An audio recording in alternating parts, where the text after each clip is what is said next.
Nobody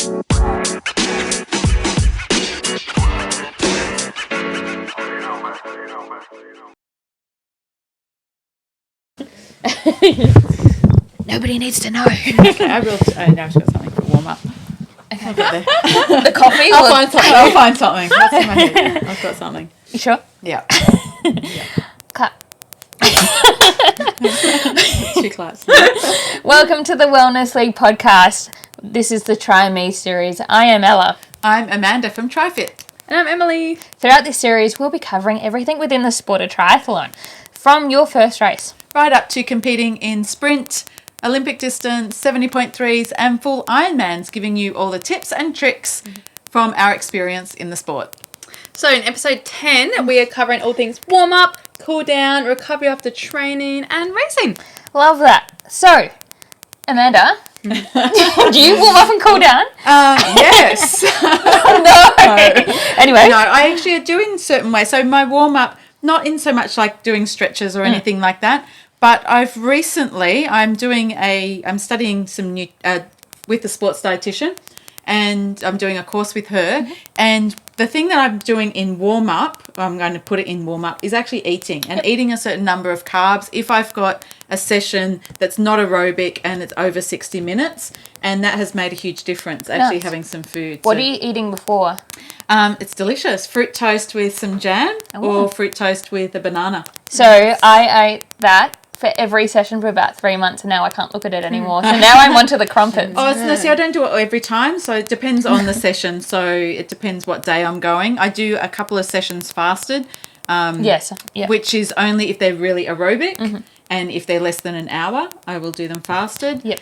And so some of my longer ones, I might have oats and banana. Sometimes I even just do a coffee to start with. I just need it's not enough carbs for... It depends. No, but I'm saying if it's under 60 minutes. Yeah, for a fasted one. Yeah, coffee is great stimulus. Absolutely. Yeah. So that's my warm-up. How do you warm up?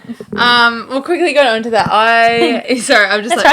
I used to do fasted, and then I've just started, I think I said on the podcast that I did, I'll have a coffee smoothie or a protein ball or something beforehand. I find it made a massive difference in my training. So I always try and have a little bit of something beforehand, even if it is sometimes just a coffee, something beforehand I really try for. Anyway, warm up and cool down. So for swim, I generally just do a swim warm up. So I chuck on my fins, 400 meters free form. 400 meters? Bloody hell, I do 100 meters as a warm up. 400. Yeah, do that. Go on the back, and then I'll always do some sculling, and use some kickboard swim as well. Will be my warm up. If I did have more time, and when I'm fully into my training, then I will try and get time to do a bit of band work beforehand. But that depends on my time with work. Yep. And cool down, I will. Really depends on the timing in terms of if I have to rush out of the pool or if I have a bit more time. I'll always try and do a little bit of kicking or just free form throughout. In terms of my running, that has changed a lot since the injury. So I used to just go out and go. But ever since the injury, I've learned how much my body does deal really well with strengthening. So one of the reasons I think I got injured is I stopped going to the gym as much because I was just getting lazy. And so now I've been going back to the gym at least 2 to 3 times a week. And I'll also foam roll before every single run. And usually when I can, some nights I've set up a little stretching station in front of the TV. So it means if we ever watch a movie at night, even if I could just do 5 or 10 minutes, better than nothing for me to just do some I heard stretching. there's rumours that you use the wine bottle as a foam roller. Oh, who told you that? You're ridiculous. I do drink a bit of wine. Oh gosh. No, I don't use it. I don't. And I also have got a massage gun, but I should use that more often. Yeah. And then in terms of riding, I wouldn't say I do a big warm-up and cool-down for a run. I mean, it depends on if there's structure in the session. For example, if there's a structured session, I probably will do 20, 30 minutes aerobic and then chuck in some intervals. If it's on Zwift, I'm a bit more time efficient, then it'll be 5 minutes warm up and then go into intervals. But generally, a lot of my run at this point in time is pretty aerobic. So I'll just go out, and if I'm feeling good, I'll send it a bit. But if I'm feeling a bit slower, then I'll cool down. But I do think it is really still important to make sure you do have that time where you're not doing an interval and then get straight off your bike. You know, you have a bit of time to just spin over your legs. Yeah. And I think especially as well, like if you're going to go into a brick session, just spinning of your legs a bit more with higher cadence. So that means your legs are getting used to getting into the running. And then I always try and smash like a smoothie or a protein shake or something right after a session if it's a big one, shower, and then I'll have my proper like breakfast or brunch or whatever afters as well. Big news time. We have a big brand new sponsor for the Wellness League podcast. So, can you guess who it is? Hi, I'm Lana from Live and Breathe Active, or LAB, a small family-run business run by a group of passionate people that, well, we live and breathe this shit. Whether it's run, swim, cycle, or try, we make gear to get you through those tough training sessions. We help you get up before sunrise, and we will still be there with you well after sunset. You will see us before you hear us, with bespoke prints designed by artists just for you. We are driven by our values and are focused on performance and community. And we are super proud to be partnering with the Wellness League podcast in the Try series. Find out more or shop online at liveandbreatheactive.com. We can't wait to have you as part of the crew. How good is that, hey? Discount codes and the link will be in the bio. But you know what? Let's go back to the pod. My swimming warm-up, as I said, I don't really warm up, but I mean, I prefer like your slower 100 to 400 meter warm-up, just to get your blood, like, because we swim in the morning, so we like to get the blood flowing by doing that. For a cool down, I normally do 200s with the kickboards with the flippers on, and then for the last 100, sometimes I leave my Strava on, sometimes I don't. Anyway, I take everything off and I walk a lap of the pool. It is a pool where you can touch the floor all the way. And I walk like doing high knees, open the gates and calf raises. Then I walk backwards back, so you kind of getting every muscle. I normally do that for about 50 to 100 meters, depending on the time. That is a really good way, especially if you've done a couple of big runs that week as well, a good way to stretch it out. And then in terms of the running, I'm actually a run coach, and so I'm not the biggest warmer-upper, but the way I make people warm up is we're at a park, which is about a 400-meter loop, so I make everybody walk a lap before the class starts. Then when the class starts, we all jog a lap, and then we get into about a 15-20 meter. I put the cones out, we do high knees, kick your bums, squats, lunges, calf raises. Oh my God, there's so many. It really depends on who's there, like all of those side steps, depending on what I've got planned is to what I make them do. Then I make them do a 100-meter run and back, and then we jump into the session. So it is a good warm-up because I am warming up people of all ages between 20 and 80. I need to make sure everybody's warmed up so it stops injuries. That is such a good way to do it. I will film a video of me doing that warm-up and I'll insert that here now. Alrighty guys, so I obviously set up my cones pretty close so I could get them in the camera, but set them up about 10 meters apart. Get your high knees up and then kicking your bums on the return. This is a great warm up before you get running, a nice dynamic to get the blood flowing before you get those Ks in. Nice way to open up your hips with a bit of open the gate.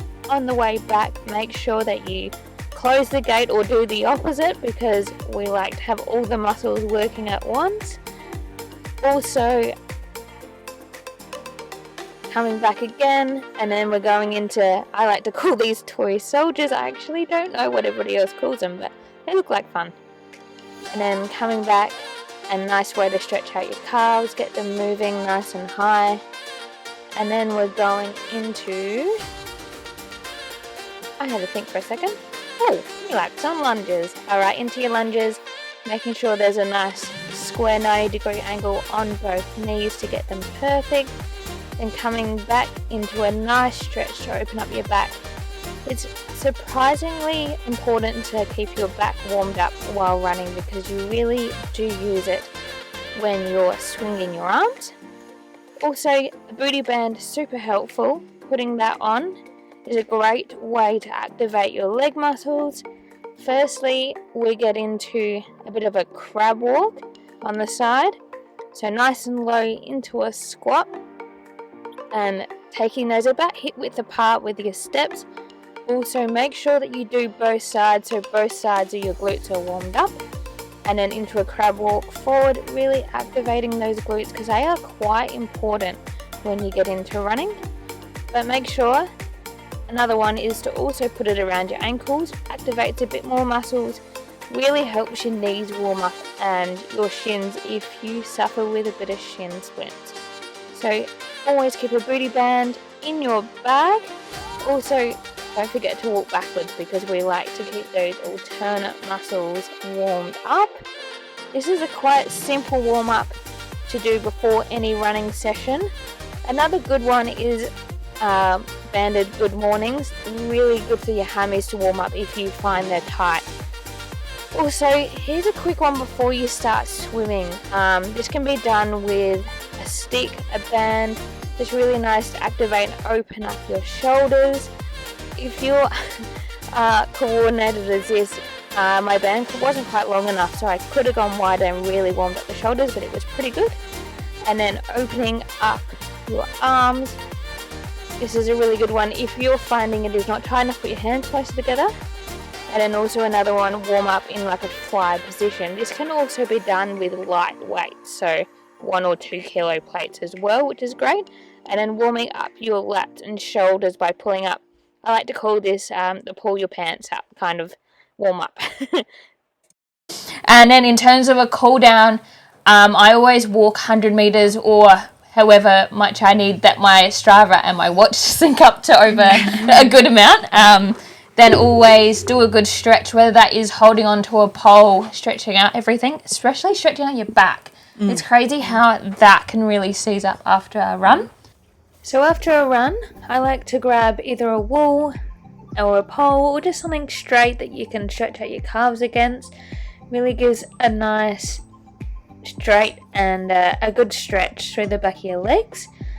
Something like this is really good for your quads. So if you're really good at balancing, you don't really need a wall, but you know, it's not all about the balance here, it's about the stretch. So really good for practicing.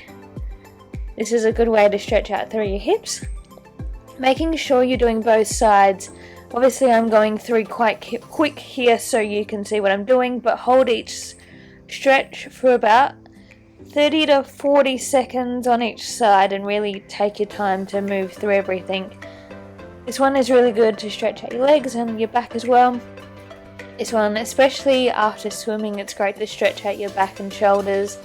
So just stepping forward, this is even better through a door frame as well. And the same to stretch out through your lats. Especially great if you've been using your paddles, because that really sets off your lats after a good swim. Then we're coming into a nice stretch down the back of your legs. Make sure you do both sides so you really hit the small muscles there, because you never know, after a big workout it does use a lot of muscles. Alright, into a bit of a lunge, stepping back. Make sure you do both sides. And then we're heading into our back stretch. Surprisingly, you don't think that you use your back much, but it's quite important when it comes to running, riding and swimming, so really good to keep that strong. Also stretching to the side, pretending you're a ballerina, because who doesn't wish they were a ballerina once in their life? And then also don't forget to stretch your arms, because even when you're swinging and running, you're still using them. And your triceps, who doesn't love a good juicy tricep stretch? Then we get the booty band out.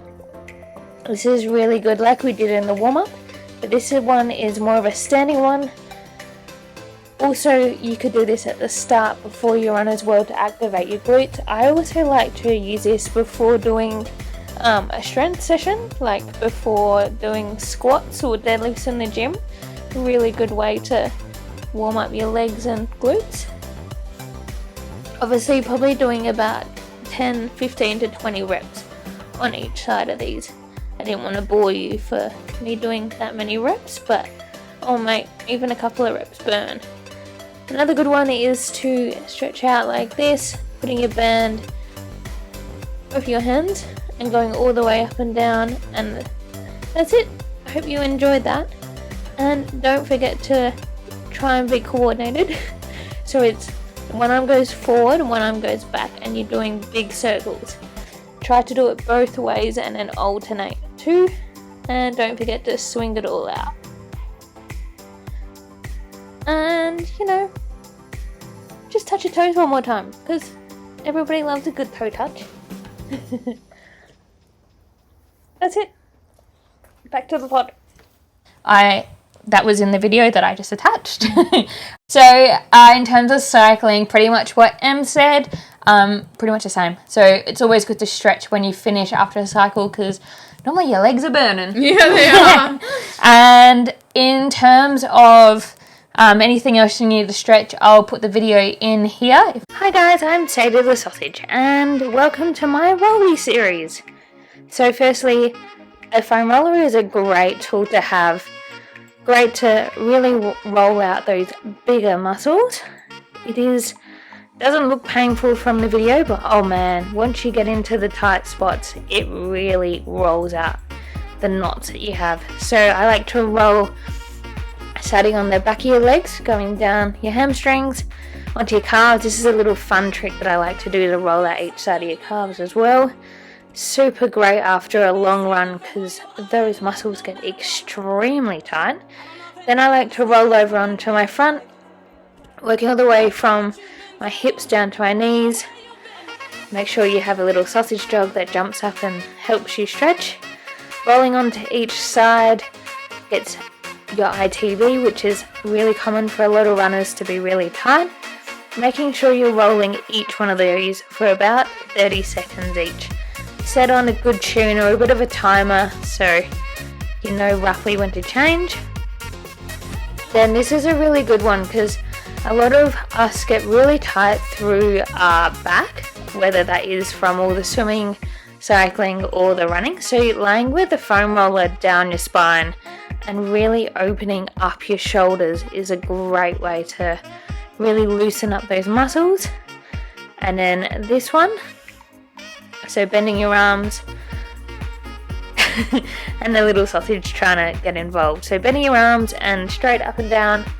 Again, probably doing these for about 20 to 30 seconds, really helpful to open up your upper back and shoulders. It's quite fun trying to balance on the foam roller at the same time. And then also rolling out your lower back. If you have an office job like me as well, you find this part gets really tight. So that is a great way to keep moving. Then using the foam roller to stretch out through your shoulders, really good kind of moving exercise, and you can kind of adjust to find the sweet spot where you need to stretch. Then we go into quite a nice opening through the chest and back. So doing maybe 5 to 10 on each side of this one. Take it really nice and slow. That's a really good way to open up all the muscles there. And then coming into a lunge. Some people like to call this a runner's lunge. Down into a 7. Some people struggle with this one if you have a lot of tight hips, but just honestly work on it and get as low as you can to the ground. And then swap into the other side, getting that runner's lunge. And then putting into a 7 shape with your front leg. It's a really nice stretch through there. And then we come up into a bit of a calf stretch, making sure you're doing both sides. Please hold it a bit longer than I did. I was just trying to rush through. Gotta love a good cat-cow. I'm not sure about you, but my dog does these every morning when she wakes up, and it looks great. And then coming into a simple, like a butterfly stretch. So feet together, push your knees down, and then stretching each side. Don't mind me yelling at my sausage dog for barking. And I'm very glad you didn't hear it, because she was being quite annoying. And then coming into a nice hip stretch here. These can also be done with a band as well to get the extra stretch.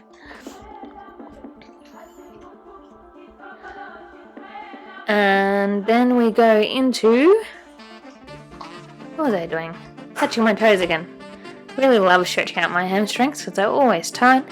Making sure you stretch all the way up. Doing a bit of my favorite yoga pose there. And then this is a great one for your hamstrings. Sometimes I get somebody to stand in front of my leg and help push it towards me. That's really, and you pushing back, so giving a bit of tension. Important to give your dog a little pat while they come and help you stretch. This one, if you need a little bit more, put a band around your foot or do it up against the wall so you can kind of push against it the other way. Stretching out your back. This is not a good position to be watching me stretch, but you get the idea.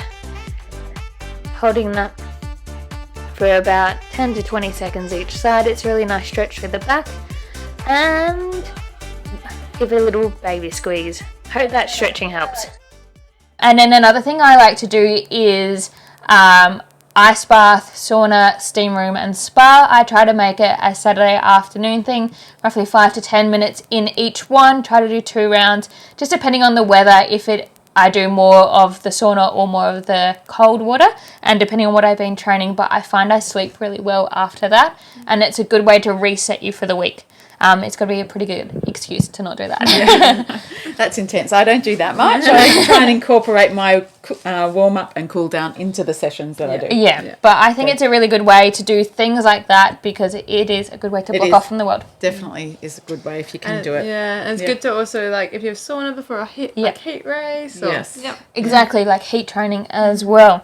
Anything else you want to add on stretching and rolling out? I think it's important to do it. I think it's also one of the things that gets put aside the most. Yeah. Of course, So if you can be consistent and try and be really diligent with doing it, you will benefit from it. So, and also the biggest thing as well is like reading your body. Like some people need the gym and that really helps them from injuries, like injury prevention, but other people can actually get away with it more than others. Yeah. So just really read your body in terms of your own recovery. You don't really, if you don't have a gym membership, even just a booty band and doing some Pilates movements, there's heaps on YouTube that you can look up. Lots of booty bands, get your bum nice and strong, your legs. I think that is a great way to stretch it out. Even Pilates. Nice. And like with triathlon as well, it's such a, like, we got like so many hours in the day and it takes up so many hours, so just 5 minutes before you run, 5 minutes after you run, that's all you really need. Exactly. And stay hydrated. Yes. So, Amanda, are you going to stretch more now? Yes. Yes, I will stretch. Yes. Go home and stretch tonight. They're going to be checking in on me. Be like Amanda. No, be like Ella. Yeah, because be like then you'll... All right, thank you for listening to this podcast. It will be on Spotify and YouTube as a video, also on Apple Podcasts. But in the meantime, go and follow us on the socials. It is at the Wellness League Pod pretty much everywhere, and discovering_ET. Amanda, you are? I'm on YouTube at TriFit with Tim and Amanda, and on Instagram at trifit.tim.amanda. And just on Instagram for Emily Barrett 101. And the dog also has an Instagram. But I will tag our Stravas in there so you can laugh at my training. But we'll see you next Friday. Bye. Bye. Laugh at my